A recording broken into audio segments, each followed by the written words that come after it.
다 도망했지만 그래도 베드로는 어떻게 되는지 상황을 보려고 멀찍이 예수님을 따라갔습니다. 하지만 예수님의 그 예언대로 그날 밤 예수님과 한패라는 추궁에 3번이나 모른다고 베드로는 부인합니다. 그리고 예수님은 잡혀서 온갖 조롱과 매를 맞으셨고 또 유대 종교 지도자들은 예수님을 공회에 세웠습니다. 그리고 그가 그리스도인지 집요하게 추궁했습니다. 예수님은 침묵하실 수도 있고 대답하지 않으면 석방될 수도 있었는데 하나님의 우편에 앉을 메시아라고 우회적으로 대답했고 그들은 결정적인 죽일 증거를 잡았다고 흥분하며 예수를 이제 빌라도에게 끌고 갈 준비를 하는 그런 내용이 오늘 본문 내용이 되겠습니다. 오늘 54절에서 62절까지 말씀을 근거로 자신의 연약함을 인정하고 주님만 의지하기를 우리들에게 말씀하고 계십니다. 예수님이 잡혀 끌려가자 당황한 제자들은 다 도망했습니다. 누가복음은 기록하고 있지 않지만 다른 복음서에는 옷이 걸그적거리고 옷이 잡히니까 옷까지 벗어두고 도망갔다고 그랬습니다. 그래도 그나마 베드로는 자기가 한 말이 있었는지 멀찍이 떨어져서 어떻게 상황이 되는지 보려고 따라갔습니다. 이 멀찍이라고 말하는 이 단어, 서로의 거리를 이야기하는 것이지만 그의 심리 상태도 말하는지 모르겠습니다. 그만큼 멀리 멀찍이 떨어져 있는 것이죠. 하지만 그가 큰 소리치며 장담한 믿음이 얼마나 허망했는지 곧 그 실체가 드러납니다. 그를 알아본 사람들은 예수님과 한패다 그렇게 물었고 자기도 예수님처럼 잡혀서 고난당할 것을 두려워한 베드로는 그때마다 아니라고 부인하기에 급급했습니다. 다른 복음서에는 예수님을 저주하면서까지 모른다고 그렇게 딱 잡아떼는 기록이 남아 있습니다. 마지막으로 부인할 때 예수님의 말씀처럼 딱 바로 그때 닭이 울었습니다. 그리고 오늘 성경에 보면은 61절 표현의 대로 주께서 돌이켜 베드로를 보시니라고 표현되어 있습니다. 그때 닭이 울었다고 말하고 있고요. 닭이 우는 순간 한순간에 다 일어난 일인데 베드로가 3번째 부인하는 그 타이밍, 닭이 울었고 그 동시에 예수님이 돌이켜서 베드로를 보는 순간 두 눈이 마주쳤습니다. 이 모든 것들이 아무리 둔감한 베드로라도 이 상황이 다 무슨 뜻인지 이해가 되죠. 바로 전날 주님께서 자신에게 하셨던 말씀이 생각난 거죠. 큰 소리치고 장담하고 주님이 어디를 가시는지 내가 따를 것이며 결코 버리지 않겠다고 큰 소리치며 장담했는데 예수님의 말씀 네가 오늘 밤 닭 울기 전에 3번 나를 부인하리라 라는 그 말이 생각나서 베드로는 밖으로 나가서 심히 통곡하며 울었다고 그렇게 기록하고 있습니다.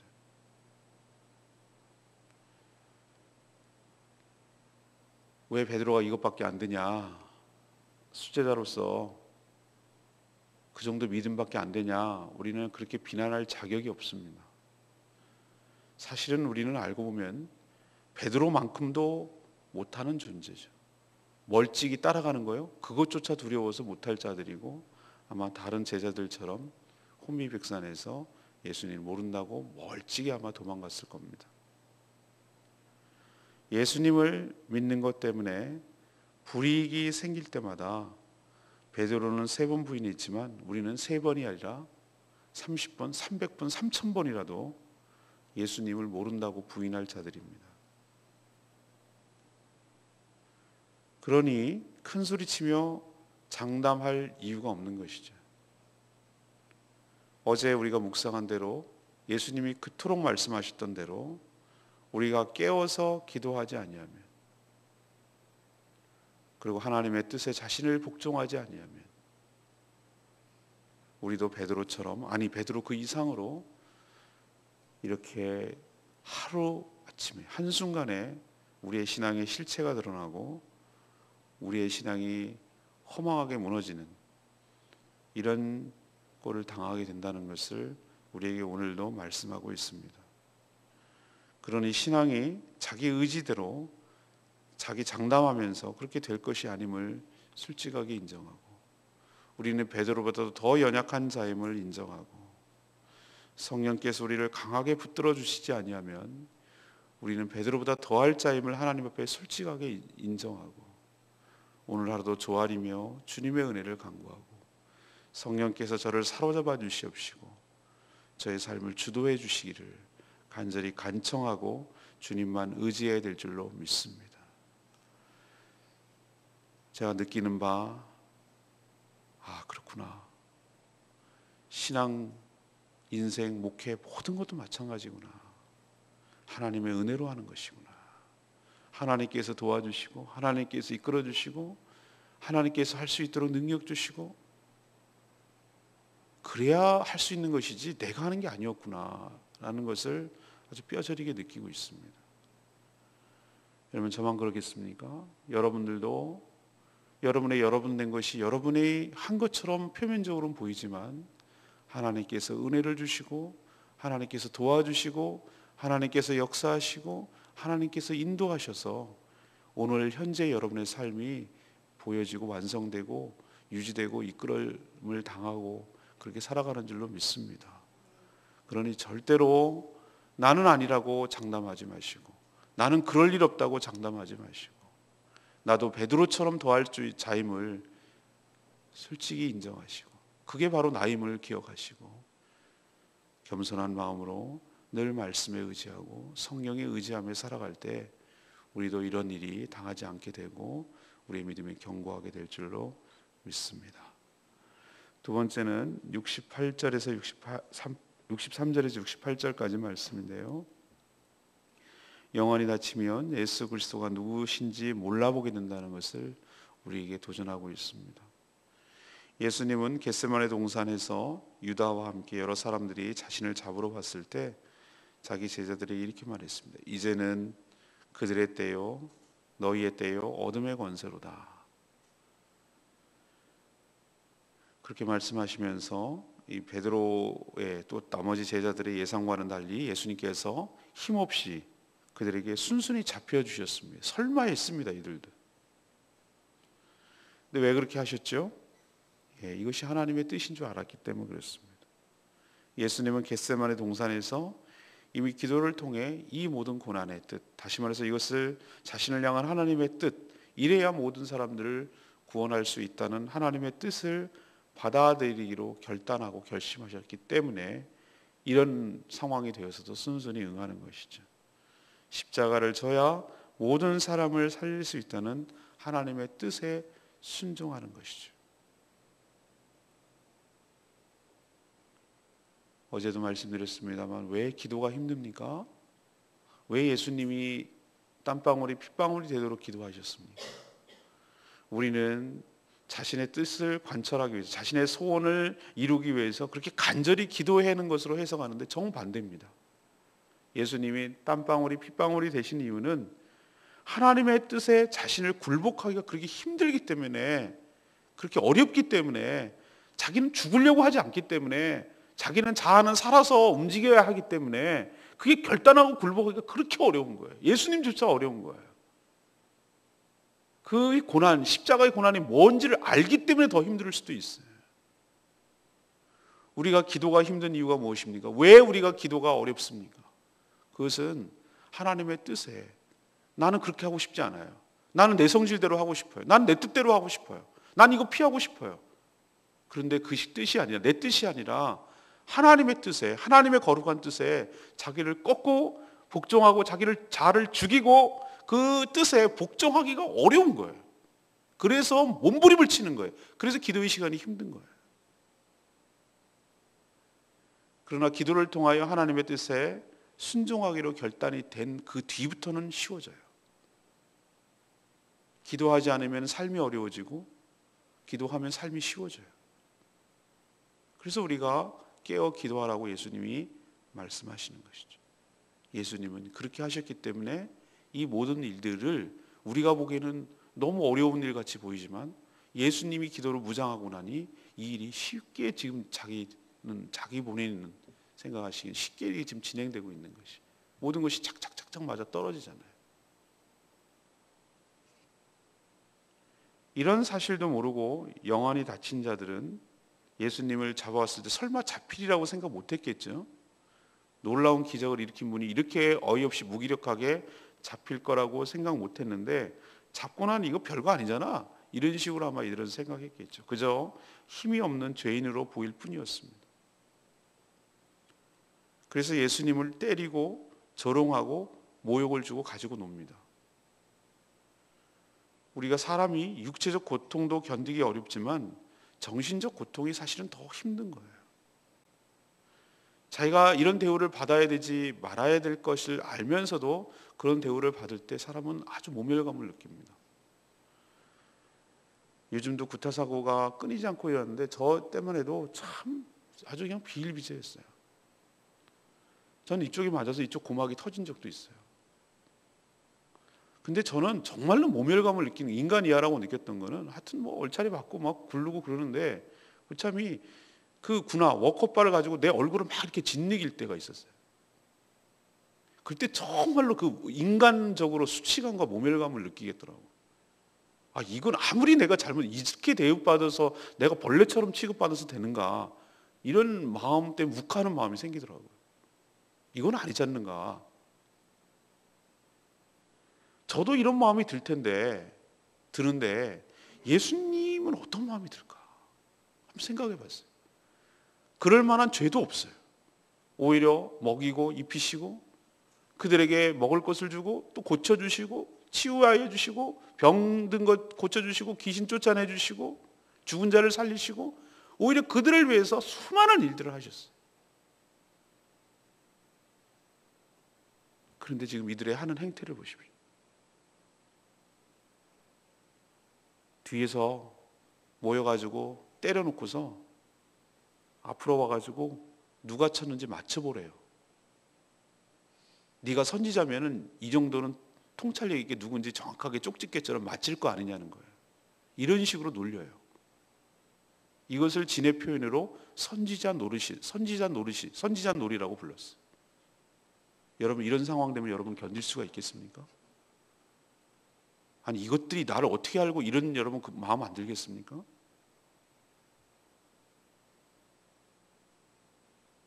지금 이들은 예수님이 이렇게 하나님을 대적하는 인간들을 위해서 고난을 받고 그들을 구원하기 위한 고난인 것도 깨닫지 못하고 예수님에게 함부로 대하고 있습니다. 이들이 정말 예수님이 누구신지 알았더라면 이렇게 했을까? 전 그렇게 생각하지 않습니다. 영안이 닫히면, 예수님을 몰라보면 무슨 짓이든지 할 수 있겠구나, 이런 생각을 오늘 말씀을 통해서 깨닫게 되는 것이죠. 여러분, 나는 아닙니다 라고 말하지 마십시오. 여러분도 충분히 자기 열심히 예수를 죽이는 것이 하나님을 위하는 것이라고 착각을 하고 예수를 핍박하고 예수를 죽이고 교회를 허물고 교회 지체들을 아프게 하고 그렇게 하는 일이 자기가 생각하기에는 하나님을 위하는 일이라고 생각하고 자기 열심에 빠질 수도 있다는 것. 어떻게 되면 영안이 가리면 충분히 그럴 소지가 있다는 것 깨달으시고 두렵고 떨리는 마음으로 하나님, 제가 눈이 떠서 주님이 누구신지, 주님 무엇을 원하시는지 깨닫게 하여 주시옵소서. 그러지 않으면 우리도 이룰 수 있는 존재임을 우리가 아오니 주님, 저희들을 불쌍히 여겨 주시옵시고 지금 무슨 짓을 하고 있는지 깨닫게 하여 주시옵시고 하나님, 눈이 열려서 내 앞에 계신 주님이 누구신지를 분명히 보고 깨닫게 하여 주시옵소서. 이렇게 우리도 간절히 기도해야 될 줄로 믿습니다. 마지막 세 번째는 69절에서 71절까지 말씀입니다. 이들은 실컷 조롱하고 때린 후에 날이 밝자, 이것도 불법 행위이긴 하지만 산헤드린 공회를 소집해서 예수님을 이렇게 세웁니다. 이 공회라고 말하는 것은 여러분이 잘 아는 대로 요한복음에 나오는 니고데모가 소속된 공회, 산헤드린 공회를 의미합니다. 정치적으로 법적으로는 로마의 통치를 받고 있지만 종교적으로는 그들에게 자율권을 줬어요. 여러 가지 종교적인 문제에 대해서 관여하고 싶지 않기도, 모르기도 하고 관여하고 싶지도 않기 때문에 로마의 관용 정책에 따라서 이 종교적인 문제, 신앙적인 문제, 그들의 자치권을 준 것이죠. 여기에는 사두개파, 바리새파, 또 열심당원, 다양한 우리로 보면은 정치적 견해, 신앙적 견해에 따라서 구성되어 있는 70명으로 구성되어 있는 것입니다. 그래서 종교적인 재판이 열릴 때 여기서 처리를 했던 것이죠. 그래서 산헤드린 공회에 소집을 해서 예수님을 재판에 세우고 죽일 제목을 찾기 위해서 현안이 된 것이죠. 이들이 이렇게 소집하고 이들이 질문하고 이들이 재판하는 이유는 목적은 딱 한 가지입니다. 어떻게 하면 예수님을 죽일 결정적 증거를 확보하느냐, 이것이 이들의 공회를 소집한 이유인 것이죠. 이미 이들은 짜놓은 각본에 따라 집요할 정도로 한 가지 질문만 합니다. 하나님의 아들이냐 네가 그리스도냐, 이것만 하면 신성모독으로 잡아서 죽일 수가 있기 때문에 이것저것 다 얘기하지만 이 제목을 거는 것이 가장 확실하다고 판단해서 집요하게 묻죠. 근데 예수님께서 오늘 하시는 말씀이 제가 인상 깊은 말이 있어요. 67절 말씀이에요. 네가 그리스도이거든 우리에게 말하라, 이렇게 계속 얘기하니까 예수님이 내가 말할지라도 너희가 믿지 아니할 것이요 내가 물어도 너희가 대답하지 아니할 것이니라. 이게 무슨 뜻입니까? 내가 무슨 말을 해도 너희는 믿을 마음이 전혀 없지 않는가? 또 내가 너희들에게 무엇이라고 물어도 너희는 대답을 하지 않을 것 아니냐? 이미 짜놓은 각본에 따라 죽일 목적으로 지금 이 재판이 열리고 있는데 무슨 얘기를 하겠는가? 이 얘기죠. 이들은 증거를 못 찾았어요. 그래서 증거를 찾기 위해서 다른 복음서에는 뭐라고 했냐면은 서로 거짓 증인까지 매수를 했어요. 이 사람이 성전을 허물고 3일 만에 세운다고 하더라. 2명이 율법적으로는 최소한 똑같은 일치되는 것이 있어야 되는데 그 거짓 증인들이 데리고 온 사람들 서로 말이 안 맞는 거예요. 그런 얘기를 했다 맞다 그러는데 언제 그러냐 그러니까 이 사람은 언제라고 그러고 어디서라고 그러고 서로 안 맞는 거예요. 그러니까 지네들도 답답했어요. 이렇게 자꾸 시간이 끌고 이대로 예수님이 침묵한다면 이거는 증거 불충분으로 예수님을 석방해야 되는 그런 상황이 자꾸 전개되니까 이 대제사장하고 이 서기관들은 좀 초조하고 답답했던 것이죠. 그래서 계속 지금 질문을 하고 있는 거예요. 이 여러분의 짧은 에피소드지만 이 사이에는 여러 가지 질문이 오가고 이런 일이 있었다는 것이죠. 그래서 지금 대제사장이 계속 네가 그리스도냐, 네가 하나님의 아들이냐 계속 묻는 거죠. 근데 예수님 침묵을 깨고 가만히 있으면 석방입니다. 예수님이 자신이 하나님의 권능의 우편에 앉을 것이며 이것은 부활 승천하셔서 어떻게 계실 것인지를 보여주고 자신이 이 땅에 오기 전에 어떤 존재였는지를 얘기를 해주시는 것이죠.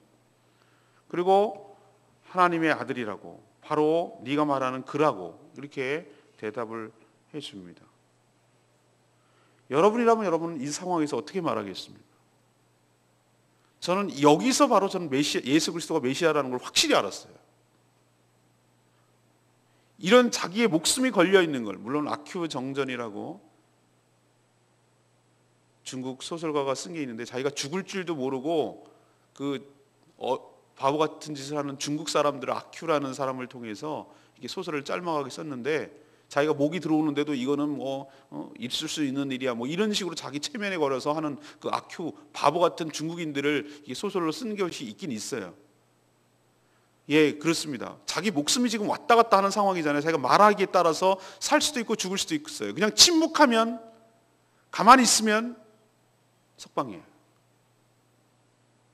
근데 이런 상황에서 말하는 자라면 내가 바로 자기 입맛에 맞도록, 그들의 입맛에 맞도록 얘기해 주는 사람이라면 저는 두 가지밖에 없어요. 하나는 죽기로 작정한 정신병자예요.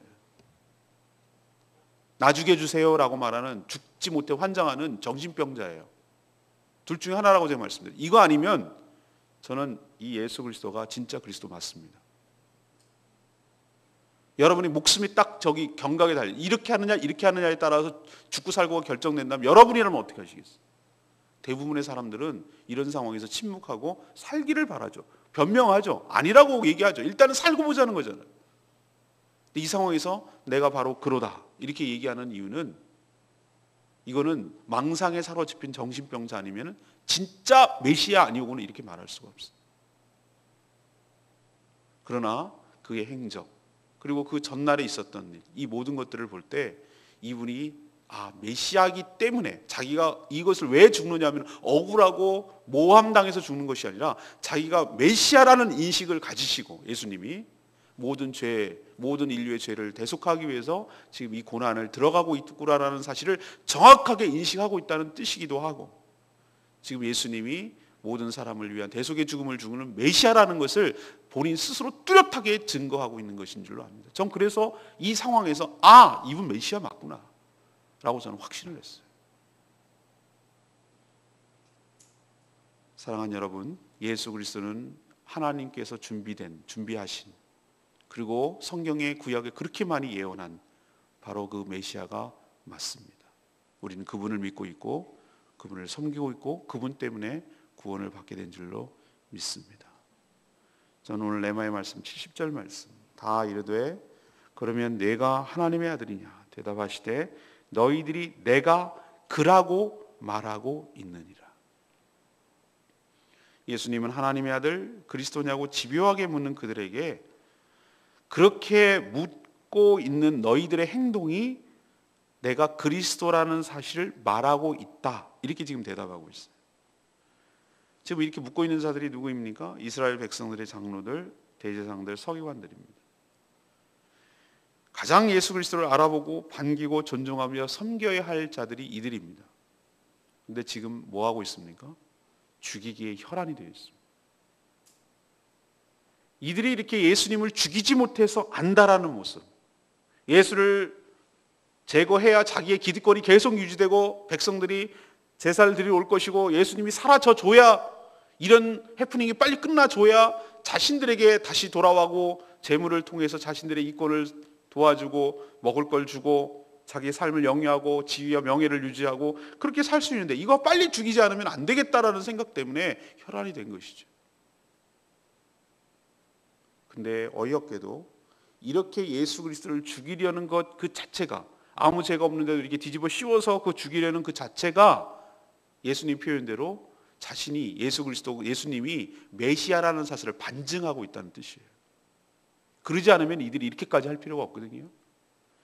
사단에게 들어가서, 사단이 그들의 속에 들어가서 예수님을 계속해서 죽이려고 하는 그 자체가, 예수 그리스도를 제거하려는 자체가, 예수님이 없어져야 자기 세상이 되는데 성가시게 나타나가지고 귀찮게 하고 자꾸 자기를 방해하는 것 같고 자기의 때에 자기의 세상에 활개치는 것을 자꾸 방해하는 것 같으니까 귀신도 쫓아내고 병든 자도 쫓아내고 그렇게 자기의 장악력을 떨어뜨리려고 하니까 이 예수라는 자를 죽여버리려고 하는 그 자체가 바로 예수 그리스도가 메시아라는 사실을 보여준다는 뜻이에요. 그렇지 않으면 이렇게까지 할 필요가 없는 것이죠. 전 그래서 예수 그리스도가 메시아 맞구나, 이런 생각을 저는 확신하게 된 것이죠. 여러분도 말씀을 통해서 예수 그리스도가 주님이신 것을 깨닫고 고백하고 믿게 되기를 바랍니다. 오늘 내일 주일 설교를 준비하고 있는데 그렇구나, 말씀을 풀어주시고 말씀을 깨닫게 되어야, 그래야 우리가 믿음이 생기는 거구나, 이런 생각을 제가 많이 합니다. 오늘 제가 3가지 말씀드렸는데 우리도 베드로처럼 연약한 존재입니다. 큰 소리 치지 마시고 넘어질 수 있는 연약한 존재임을 기억하시고 온전히 주님만 의지하는, 성령님만 의지하는 그런 복된 인생 되기를 간절히 바랍니다. 두 번째는 여러분 영안이 열리기를 간절히 기도하십시오. 영안이 닫히면 무슨 짓도 할 수 있습니다. 이들이 예수를 몰라봤기 때문에 이렇게 하지, 예수가 누군지를 알아봤더라면 이런 짓을 할 수가 없습니다. 우리가 처음부터 사단의 도구로 태어난 자 아닙니다. 유다도 예수님을 3년 동안 따라다니는 12제자 중에 하나였습니다. 그러나 그가 영안이 닫히고 그 안에 사단이 들어가자 예수를 파는 자로 전락합니다. 처음부터 유다 아니었습니다. 우리도 그럴 수 있다는 것이죠. 삼가 조심하고 우리의 눈을 떠서 내가 지금 무슨 일을 하고 있는지, 내가 지금 무슨 생각을 하고 있는지, 내가 지금 무슨 짓을 하고 있는지 하나님 보여주시고 깨닫게 하여 주시옵소서. 가장 열심히 주를 위하고 한다고 하지만 가장 주를 방해하는 역할을 하고 있지 않은지 자신을 살피게 하여 달라고 간절히 기도해야 될 줄로 압니다. 마지막으로 예수님이 메시아라는 사실 뚜렷하게 드러났다고 제가 말씀드렸죠. 이 상황에서 자기가 메시아라고 말하는 사람은 제가 둘 중에 하나라고 그랬잖아요. 정신병자 아니면 진짜라고. 그러나 다른 복음서에서 쭉 봐왔고 예수님의 생애를 봤을 때 이는 망상가가 아니에요. 이분은 진짜 메시아 그리스도이신 줄로 믿습니다. 우리를 위해서 지금 죽고 있는 모습을 보고 있기에, 우리는 그분을 믿고 있기에 그 죽음에 따라 우리가 건짐을 받고 회복이 되고 살림을 받게 된 줄로 믿습니다. 오늘 주님의 고난을 생각하며 나를 위한 주님, 이 고난 때문에 내가 살게 되었음을 감사하며 하나님께 찬양과 영광을 돌리는 복된 하루 되시기를 간절히 축원합니다. 우리 찬양자